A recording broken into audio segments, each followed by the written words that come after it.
Hello दोस्तों, नमस्कार। YouTube की SP math by RP channel पर आपका हार्दिक स्वागत है। आज हम लोग 9वीं कक्षा के अध्याय 4 दो चरों वाले रैखिक समीकरण पर चर्चा करेंगे। पिछली कक्षा में हम रैखिक समीकरण पढ़ चुके हैं। आइए आज थोड़ा देख लेते हैं पीछे की भी चीज़। रैखिक समीकरण, देखिए रैखिक समीकरण। अब देखिए एक समीकरण है, एक रैखिक। पहले आज देखते हैं समीकरण क्या होता है। आप बाजार जाते होंगे, सामान खरीदते होंगे। कौन कौन सामान खरीदते हैं? जैसे मान लीजिए आलू, चावल, इसी तरह इत्यादि सामान खरीदते होंगे, और दूध, तेल और कपड़ा, अन्य सामान खरीदते हैं। बस इतने उदाहरण से देखा जाए। अब आलू और चावल किस तरह आप खरीदते हैं? तराजू से वजन करके। क्या? तराजू से वजन करके। मान लीजिए अगर आपको लेना है 5 किलोग्राम चावल, 5 किलोग्राम चावल लिए, और अगर चावल 20 रुपये किलो हो तो 5 किलोग्राम चावल का मूल्य कितना होगा? 100 रुपये। 100 रुपये हुआ। 5 किलोग्राम चावल का मूल्य 100 रुपये होगी। देखिए यह क्या है? मूल्य है, धन है। इस धन के बराबर 5 किलोग्राम चावल का मूल्य है, इसलिए 5 किलोग्राम चावल बराबर हो गया कितने रुपए में? 100 रुपये में। यदि 1 किलोग्राम चावल का मूल्य कुछ रख दिया जाए, मान लीजिए 20 रुपया है, 10 रुपया है, 50 रुपया है, 100 रुपया है, तो यह बदल सकता है। चावल 1 किलोग्राम चावल का मूल्य अगर हम मान लें 1 किलोग्राम चावल का मूल्य 100 रुपया है, तो आप लिखते हैं 5 किलोग्राम चावल का मूल्य 100 रुपया। अब यही कितने के बराबर है? 100 रुपया के बराबर। देखिए इसी को समीकरण कहते हैं। समीकरण का मतलब है कि ये अब बाजार से सामान खरीदते हैं, किसी मूल्य के बराबर, किसी मूल्य के बराबर सामान को करना क्या कहलाता है? समीकरण कहलाता है। सामान को समान करना किसी मूल्य के सापेक्ष, वही है समीकरण करना। देखिए यह सामान है, यह समान है मूल्य के बराबर। उसी तरह से आप दूध तेल लेते हैं, किसे नाप करके, एक पात्र से, लीटर से। तो मान लीजिए आप दूध ले लिए 4 लीटर। कितना? 4 लीटर दूध ले लिए। इसका मूल्य क्या हो गया? मान लीजिए 160 रुपये है।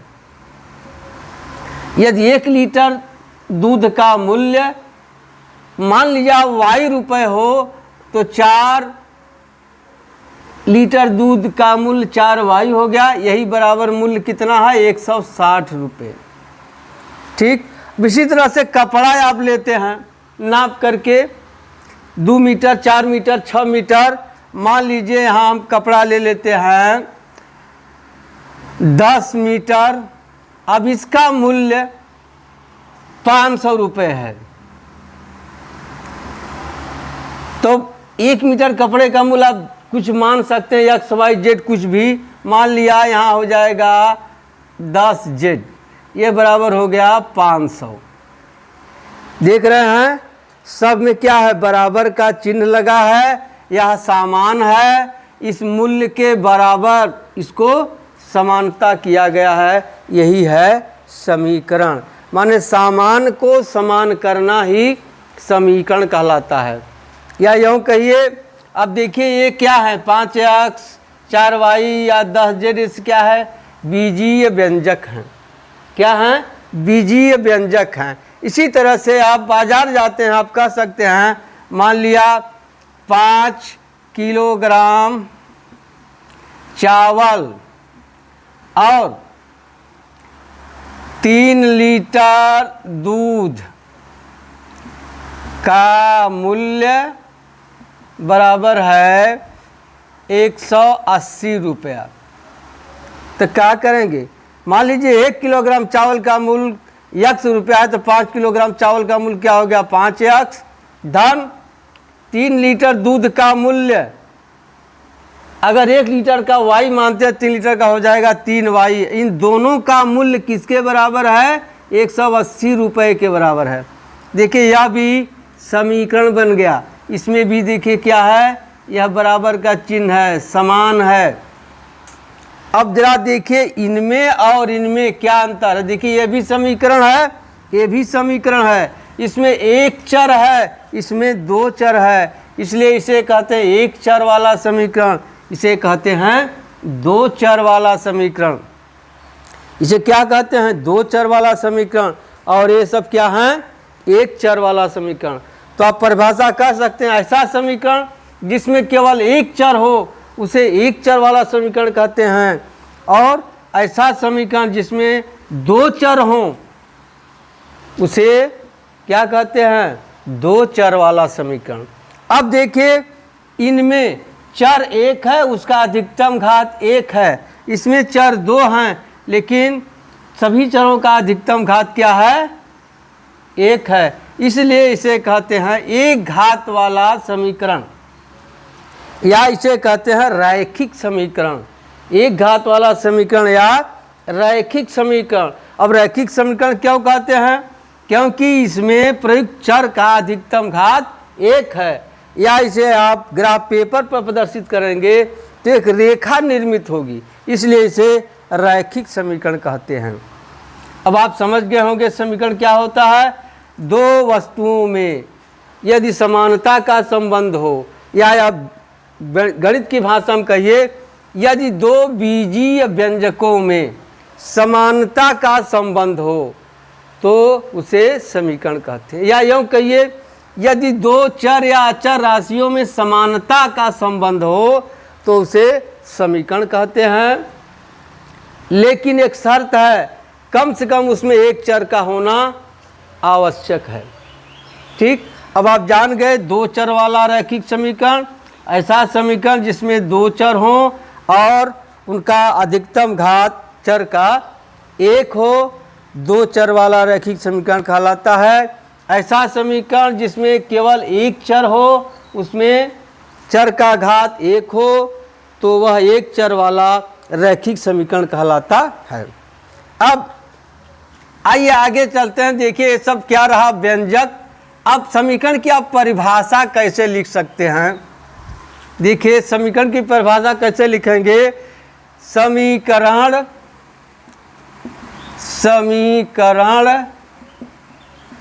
समता, समीकरण समता सूचक चिन्ह युक्त, समीकरण समता सूचक चिन्ह युक्त बीजीय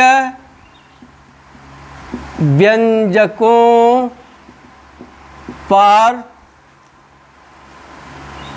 एक प्रतिबंध है,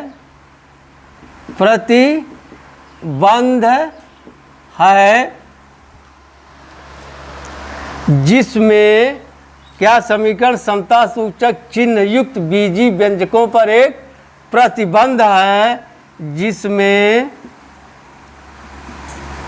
क्या, जिसमें चर के विशिष्ट, जिसमें चर के विशिष्ट मान के लिए समीकरण के दोनों पक्ष बराबर होते हैं, दोनों पक्ष बराबर होते हैं।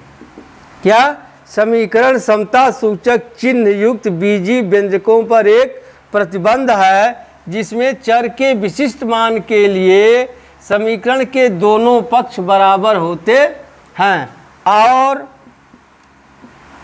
चर का यह विशिष्ट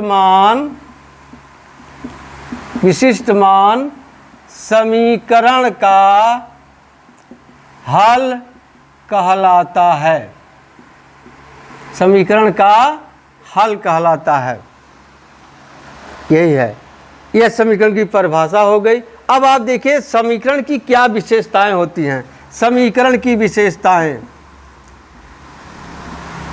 समीकरण की विशेषताएं। अब देखिए पहला है समीकरण में दो पक्ष होते हैं, दो पक्ष होते हैं। कौन कौन? बायां पक्ष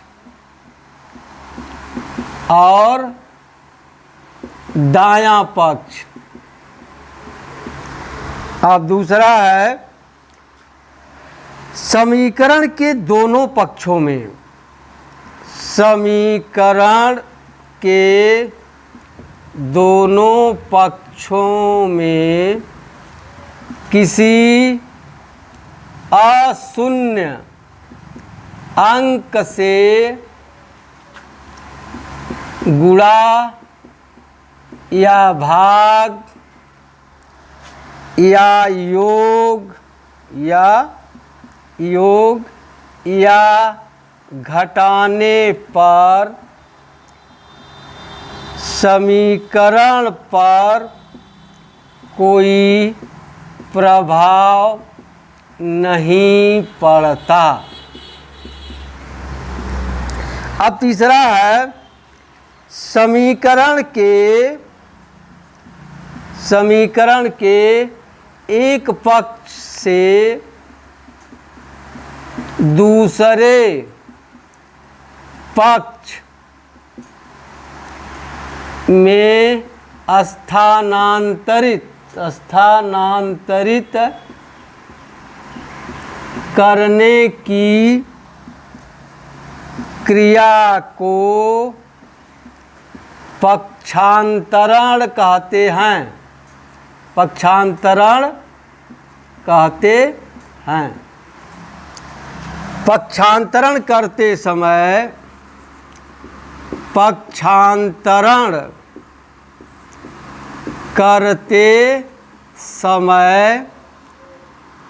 चिन्ह निम्न तरीके से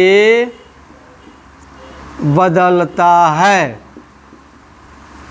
देखिए अगर धन है तो उस पार जाएगा तो ऋण हो जाएगा, अगर ऋण है उस पार जाएगा तो क्या हो जाएगा? धन हो जाएगा। ध्यान रखिए वही नियम उल्टा भी है, अगर ये आएगा इधर धन हो जाएगा, ये धन आएगा इधर तो ऋण हो जाएगा, ये जाएगा उधर तो। उसी तरह से गुणे इधर आएगा तो भाग हो जाएगा, और भाग है या इधर आएगा तब गुणे हो जाएगा। वही प्रक्रिया इसमें है, यही बात है, ये आप याद रखिएगा।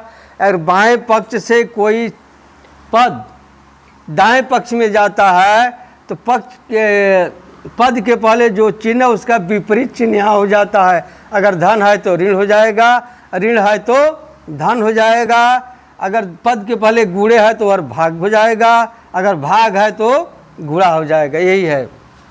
अब समीकरण लिखना हम लोग जान गए। अब समीकरण को कैसे लिखते हैं? जैसे देखिए यहाँ है 2x + 3y = 8। यह समीकरण है। क्यों है? क्योंकि यह बराबर का चिन्ह यानी समता सूचक चिन्ह लगा हुआ है। अब आप इसे लिख सकते हैं 3x + 8y - 10 = 0। देखिए इस तरह से। अब देखिए इसमें भी x है, इसमें भी y है, इसमें भी x है, इसमें भी y है। बदल क्या रहा है? x का गुणांक, यहाँ भी x का गुणांक, यहाँ y का गुणांक, यहाँ y का गुणांक, और ये अचर पद बदल रहे हैं। तो x और y तो चर है, यह तो फिक्स है। तो इसका व्यापक समीकरण होता है दो चर वाले रैखिक समीकरण का मानक रूप होता है ax + by + c = 0। यही मानक रूप है। अब आइए, आपकी किताब में कुछ उदाहरण दिया हुआ है, उस उदाहरणों को देखते हैं तो आपको स्पष्ट हो जाएगा सवाल कैसे लगेगा। आइए देखते हैं। उदाहरण 1 है, नीचे दिए गए समीकरणों को ax plus B Y plus C के रूप में लिखिए और प्रत्येक स्थिति में a, b और c के मान बताइए। देखिए पहला है पहले का पहला 2x प्लस 3y बराबर 4.37 किस रूप में लिखना? हम मानक रूप में। तो हम जानते हैं कि समीकरण का मानक रूप ax plus by plus c बराबर 0 है। अब लिखिए, देखिए बाएं पक्ष में 2x तो हैया है, प्लस 3y हैया है, अब प्लस ई जाके इधर माइनस हो जाएगा तो हो जाएगा माइनस 4.37 बराबर 0। अब यहाँ लिख सकते हैं आप a बराबर 2, b बराबर 3, c बराबर ऋण 4.37। आप इस समीकरण को इस तरह भी लिख सकते हैं 2x प्लस 3y माइनस 4.37 बराबर 0। देखिए समीकरण वही है लेकिन इस रूप में नहीं है, क्योंकि बी वाई के पहले धन है, यहाँ धन लिखा है, सी के पहले धन है लेकिन यहाँ ऋण लिखा है। आप इसे लिख सकते हैं, लेकिन अचर पद में जब लिखना होगा तो हम माइनस लगा देंगे, लेकिन इस तरह का समीकरण यही है। देखिए यहाँ प्लस है। अब दूसरा इसी में है x माइनस वाई बराबर कड़ी में 3y, कड़ी में x माइनस 4 है। हम अब इसको इधर कर दें, हो जाएगा x माइनस कड़ी में 3y माइनस 4 बराबर 0। देखिए ये भी इससे भी लिख सकते हैं, इससे भी लिख सकते हैं, या इसे आप चाहें इस फार्म में करना हो तो यहाँ हो जाएगा x प्लस माइनस करनी में 3y प्लस माइनस 4 बराबर 0। आप इस तरह लिखें चाहे इस तरह लिखें। आप लिख सकते हैं a बराबर क्या होगा 1, देखिए इससे चाहे इससे देखिए, और b बराबर होगा, देखिए इससे लेंगे तो करनी में माइनस 3, इससे लेंगे माइनस 3 है, और c बराबर क्या होगा माइनस 4, इससे लीजिए चाहे इससे लीजिए माइनस 4 हो गया। अब दूसरा हो गया। अब आइए तीसरा देखते हैं। तीसरा है 4 बराबर 5x माइनस 3y। अब इसी 4 को उस पार कर दें, क्या हो जाएगा 5x माइनस 3y माइनस 4 बराबर 0। अब चाहे इसी तरह लिखिए चाहे इसको आप इस तरह कर लीजिए, 5x plus minus 3y plus minus 4 बराबर 0। अब क्या हो जाएगा a बराबर 5, b बराबर माइनस 3, c बराबर माइनस 4। तीसरा हो गया। अब देखिए चौथा है, चौथा क्या है 2x बराबर y, 2x बराबर y कर दीजिए, यहाँ हो जाएगा 2x माइनस वाई बराबर 0। देखिए किस रूप में नहीं हुआ, ax plus B Y plus C, इसमें एक अचर पद होना चाहिए, तो यहाँ क्या लिख देंगे 2x प्लस माइनस 1y कर दें इस तरह, माइनस 1y प्लस 0c, या केवल 0 लिख दें बराबर 0। अब कर दीजिए यहाँ a बराबर क्या हो गया 2, b बराबर माइनस 1 और c बराबर 0। देखिए उदाहरण 1 हो गया। अब आइए उदाहरण 2 देखते हैं। उदाहरण 2, निम्नलिखित में प्रत्येक को 2 चरों वाले समीकरणों के रूप में लिखिए। क्या करना है 2 चरों वाले समीकरणों के रूप में लिखना है। अब देखिए दूसरे का पहला है x बराबर -5, ये आ जाएगा इधर, हो जाएगा x प्लस 5 बराबर 0। अब 2 चर देखिए इसमें तो है या नहीं है वाई, तो आप लिख दीजिए एक्स प्लस 0y प्लस 5 बराबर 0। दो चरों में व्यक्त हो गया पहला। अब दूसरा क्या है, y बराबर 2 है, y बराबर 2। आप लिख सकते हैं y माइनस 2 बराबर 0। अब देखिए x इसमें नहीं है तो लिख सकते हैं 0x प्लस y माइनस 2 बराबर 0। और बढ़िया चाहते हैं लिख सकते हैं 0x plus y plus minus 2 बराबर 0। दूसरा हो गया। तीसरा है 2x बराबर 3, यहाँ हो जाएगा 2x माइनस 3 बराबर 0। देखिए इसमें y का पद नहीं है, यहाँ हो जाएगा 2x plus 0y plus minus 3 बराबर 0 हो गया तीसरा। अब चौथा है 5y बराबर 2, यहाँ क्या हो जाएगा 5y माइनस 2 बराबर 0। देखिए इसे x का पद नहीं है, यहाँ लिख देंगे 0x plus 5y plus minus 2 बराबर 0। ये हो गया। किस पदों में, समीकरण को दो चरों वाले समीकरणों में लिख दिया गया। ठीक, अब आइए प्रश्नावली 4.1 के प्रश्नों का हल करना सीखते हैं, कैसे सवाल लगेगा। आइए देखते हैं। पहला प्रश्न है, एक नोटबुक की कीमत एक कलम की कीमत से कितना है, 2 गुनी है। इस कथन को निरूपित करने के लिए दो चरों वाला रैखिक समीकरण लिखिए। देखिए पहला सवाल है, मान लिया नोटबुक का मूल्य, माना नोटबुक का मूल्य बराबर x रुपया, और क्या है, एक नोटबुक का मूल्य और एक कलम का मूल्य बराबर y रुपया। अब आप देखिए क्या कह रहा है, आप लिख सकते हैं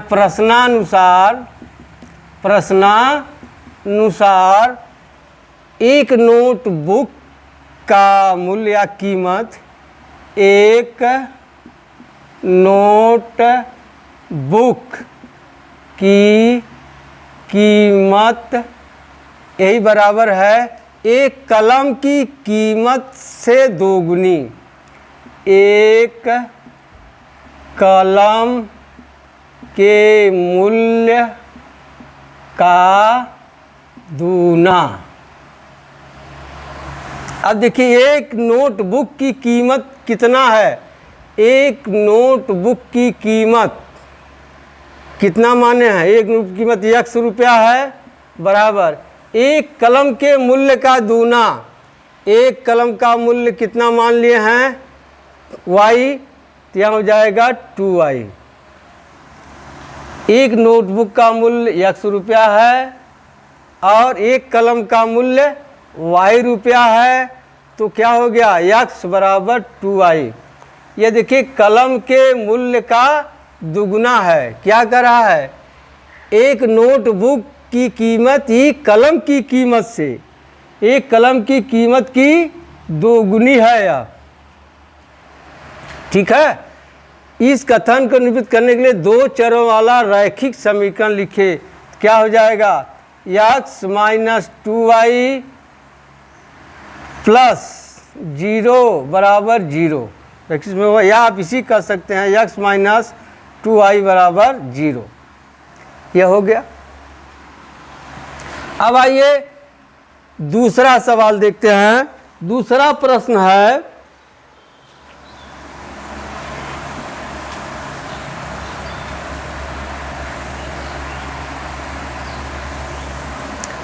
निम्नलिखित रैखिक समीकरणों को ax plus by plus c के रूप में व्यक्त कीजिए। प्रत्येक स्थिति में a b c का मान बताइए। देखिए पहला है 2x प्लस 3y बराबर 9.3 बार 5। अब लिखेंगे तो यहाँ हो जाएगा 2x प्लस 3y माइनस 9.3 बार 5 बराबर 0। या आप इसे इस तरह लिख सकते हैं 2x plus 3y plus minus 9.3 बार 5 बराबर 0। अब यहाँ a बराबर क्या होगा 2, b बराबर क्या होगा 3, c बराबर क्या होगा माइनस 9.3 बार 5। पहला हो गया। अब दूसरा देखिए क्या है, x माइनस वाई बटे 5 माइनस 10 बराबर 0। किस रूप में लिखना है, A X plus B Y plus C में। तो यहाँ हो जाएगा x plus minus 1/5 Y plus minus 10 बराबर 0। तो यहाँ हो जाएगा a बराबर 1, b बराबर माइनस 1/5, c बराबर माइनस 10। दूसरा हो गया। अब आ जाइए तीसरा क्या है, ऋण 2x प्लस 3y बराबर 6। पक्षांतर कर दीजिए, यहाँ हो जाएगा ऋण 2x प्लस 3y माइनस 6 बराबर 0। अब ax plus by plus c के रूप में लिखना है, तो यहाँ लिख देंगे minus 2x plus 3y plus minus 6 बराबर 0। अब a बराबर क्या हो गया माइनस 2, b बराबर 3, c बराबर माइनस 6। तीसरा हो गया।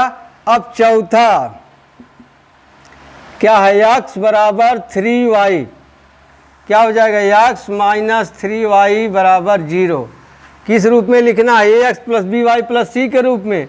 यहाँ हो जाएगा x plus minus 3y plus 0 बराबर 0। यहाँ हो जाएगा a बराबर 1, b बराबर माइनस 3 और c बराबर 0। चौथा हो गया। अब पांचवा है 2x बराबर ऋण 5y। क्या हो जाएगा 2x प्लस 5y बराबर 0। या आप लिख सकते हैं 2x प्लस 5y प्लस 0 बराबर 0। a बराबर 2, b बराबर 5 और c बराबर 0। पाँचवा के बाद छठवां है 3x धन 2 बराबर 0, जिसमें y का पद नहीं है। यहाँ हो जाएगा 3x प्लस 0y प्लस 2 बराबर 0। a बराबर 3, b बराबर 0 और c बराबर 2। अब लास्ट है छठवां के बाद सातवां क्या है, y माइनस 2 बराबर 0, y माइनस 2 बराबर 0। यहाँ कर देंगे 0x plus y plus minus 2 बराबर 0। तो यहाँ हो जाएगा a बराबर 0, b बराबर 1, c बराबर माइनस 2। हो गया। अब अंतिम है आठवां क्या है, 5 बराबर 2x। क्या हो जाएगा ऋण 2x धन 5 बराबर 0। अब कर दीजिए ऋण 2x प्लस 0y प्लस 5 बराबर 0। आप इसे यूँ कर सकते हैं ऋण 2x प्लस 0y प्लस 5 बराबर 0। इसलिए a बराबर क्या हो गया माइनस 2, b बराबर 0 और c बराबर 5। ये लग गया। अब आप लगाइएगा। यदि कोई आपको समस्या महसूस हो रहा है तो आप 83 18 085 430 पर संपर्क करके समस्या का समाधान पा सकते हैं। अब मिलते हैं अगली वीडियो में, तब तक के लिए धन्यवाद। जय हिंद, जय भारत।